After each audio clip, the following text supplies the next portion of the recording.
Bonjour et bienvenue sur le podcast Un pas vers soi. Je suis Souad, sophrologue, coach et professeur de méditation. Toutes les 2 semaines, je vous propose des outils pratiques, des exercices simples et des réflexions inspirantes pour améliorer votre bien-être mental et émotionnel au quotidien. Installez-vous confortablement et profitez-en. Aujourd'hui, j'ai choisi de vous parler des crises d'angoisse, ce que c'est et comment s'en sortir.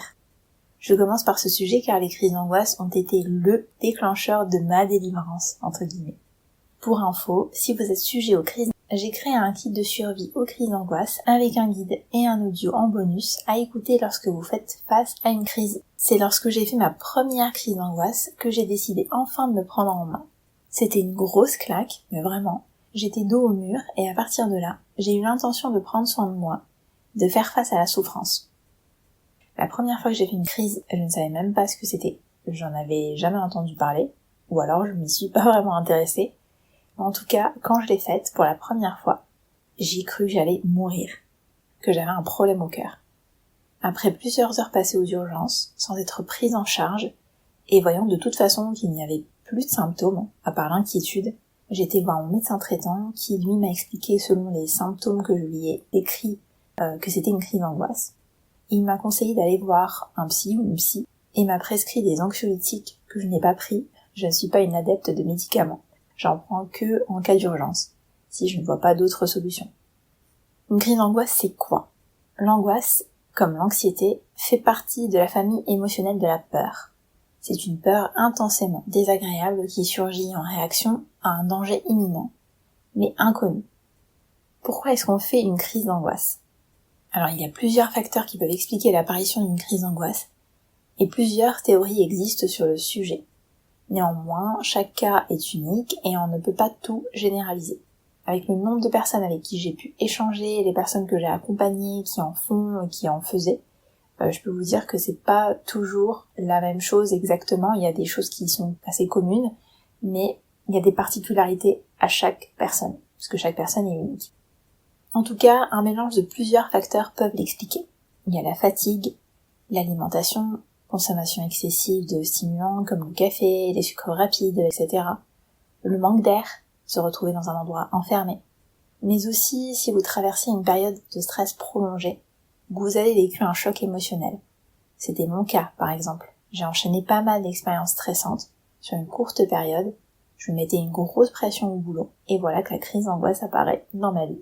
Alors forcément, au moment où elle est apparue, pour moi c'était un moment inconfortable, c'était très désagréable. Mais en fait, avec le recul, je vois la crise d'angoisse comme une alerte du corps. On n'est pas à l'écoute de notre corps, on encaisse parce qu'on est fort, on se dit que ça va passer, et à force d'encaisser, et à force de ne pas être à l'écoute des signaux que notre corps nous envoie, il finit par envoyer un gros signal pour nous dire stop, maintenant tu vas faire une pause et remettre les choses en ordre.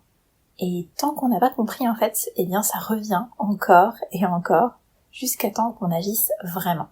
Les facteurs génétiques peuvent aussi l'expliquer, mais pour autant il est important qu'on agisse de nous-mêmes. Lorsque les crises d'angoisse se répètent beaucoup et qu'on développe la peur d'en faire, on peut alors parler de troubles paniques. Je me répète, je sais, mais pour vous rassurer, on peut s'en sortir, ce n'est pas une fatalité. Près de 1 personne sur 3 en France a fait ou fera une crise d'angoisse au moins une fois dans sa vie. La preuve que vous n'êtes pas seul. Les symptômes. Alors il y en a plein. Il y a la douleur à la poitrine, les palpitations, resserrement au niveau de la gorge, la transpiration excessive, l'hyperventilation, les tremblements, vertiges, bouffées de chaleur et ou frissons. On peut aussi ressentir la peur de mourir à ce moment-là. La première fois que ça m'est arrivé, pour ma part, d'un coup, je commence à avoir des frissons de partout. Mon cœur battait super fort. J'avais l'impression qu'il allait sortir de ma poitrine. J'avais la nausée et mes membres flageolés. La sensation de vertige m'a forcé à me mettre au sol, un peu recroquevillée comme ça sur moi-même. Je me suis dit que j'allais mourir, ça y est, c'est le moment. Ce qui a évidemment accentué les sensations désagréables. Et j'attends que ça passe. Je me sens désemparée. J'avais perdu le contrôle de mon corps et de moi-même. Je ne savais pas quoi faire. J'attendais en fait que ça passe. Un certain temps s'est écoulé et là, je me sens très fatiguée, comme si j'étais passée sous un rouleau compresseur. Je suis toujours en vie et mystère pour moi, je ne sais pas ce qui m'est arrivé et la suite, vous la connaissez, passage aux urgences, médecin, etc. Alors maintenant on va parler astuces concrètement. Je vais vous proposer 2 types d'astuces. Des astuces préventives, qui sont plutôt des astuces à mettre en place au quotidien pour diminuer la fréquence des crises, voire les éliminer. Et des astuces correctives, c'est celles à appliquer lorsque la crise est sur le point de se produire ou qu'elle est déjà là.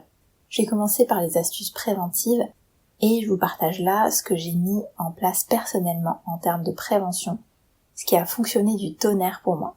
La première chose que j'ai fait, c'est que j'ai commencé par me faire accompagner. J'ai essayé psy, reiki, coaching, hypnose, etc. Se faire accompagner pour moi était super important. Je n'avais à ce moment-là pas les outils nécessaires pour m'en sortir toute seule et avoir un soutien extérieur, des personnes qui savent de quoi il s'agit était rassurant pour moi en cette période. Je me suis sentie écoutée et soutenue. J'ai aussi commencé à méditer tous les jours et à faire du yoga très régulièrement. À l'époque, je faisais déjà du sport, beaucoup de sport, et quelque part heureusement, parce que ça me permettait quand même d'évacuer les tensions, pas suffisamment, mais c'était déjà bien. Je n'imagine même pas l'état dans lequel j'aurais été si je ne faisais pas de sport en fait. Pour méditer, j'utilisais l'application Petit Bambou et ça m'a aidé énormément d'être guidée. J'ai aussi adopté un régime naturel plus sain. J'ai diminué drastiquement la consommation de sucre rapide de type soda, gâteaux, sucreries. En fait, j'en mangeais tout le temps, des gâteaux, des sucreries. J'en avais tout le temps dans mon tiroir au boulot, à la maison. Et les sodas, j'en buvais tous les jours. Et maintenant, ça fait des années que je ne bois plus de soda. J'ai dû en boire à tout casser 5 fois en 7 ans. Alors tout ça m'avait déjà soulagé pas mal. Je me suis aussi intéressée à la PNL. Je voulais comprendre mon fonctionnement. Et j'ai eu beaucoup de prise de conscience avec ça. En quelques mois, avec toutes les choses que j'ai mis en place, le soutien que j'ai eu de l'extérieur, ça allait déjà beaucoup mieux. Et depuis, je n'ai plus fait de crise d'angoisse. Et maintenant, place aux astuces correctives. Alors, je sais qu'il en existe beaucoup. Tout ne marche pas pour tout le monde. Je vous partage ici ce qui a fonctionné pour moi et ce qui fonctionne le plus pour les personnes que j'ai pu accompagner. Alors, premièrement, il y a le fait d'être présent, se connecter au sens. Pour revenir à la réalité du moment, ce qui se passe ici et maintenant, le meilleur moyen, c'est de focaliser son attention sur ce qu'on voit, ce qu'on entend, ce qu'on touche, éventuellement aussi ce qu'on goûte. Je ne l'ai pas personnellement essayé, mais je sais que pour certaines personnes, ça peut fonctionner de, par exemple, croquer dans un citron ou bien manger du piment sur le coup. Ça permet de se détacher, de couper le cercle vicieux de la crise d'angoisse. En deuxième astuce, il y a le fait de faire une activité physique. Vous pouvez sortir marcher par exemple, prendre l'air, ou bien danser. Trouver une activité qui vous permet d'évacuer ce surplus d'énergie. En troisième astuce corrective, je vous propose la respiration contrôlée. La respiration contrôlée peut faire diminuer l'intensité de la crise. Alors ça fonctionne pas pour tout le monde encore une fois, mais je vous suggère quand même de l'essayer, parce que ça peut peut-être fonctionner pour vous. En quatrième et dernière astuce, je vous propose la relaxation guidée. Il existe aujourd'hui une infinité de relaxations guidées, que ce soit sur YouTube ou toute autre plateforme, donc je vous propose de l'essayer. Sachez aussi que dans le kit de survie aux crises d'angoisse, vous avez un audio qui est fait exprès justement pour faire face aux crises. Je vous fais un petit récapitulatif des astuces que je vous propose.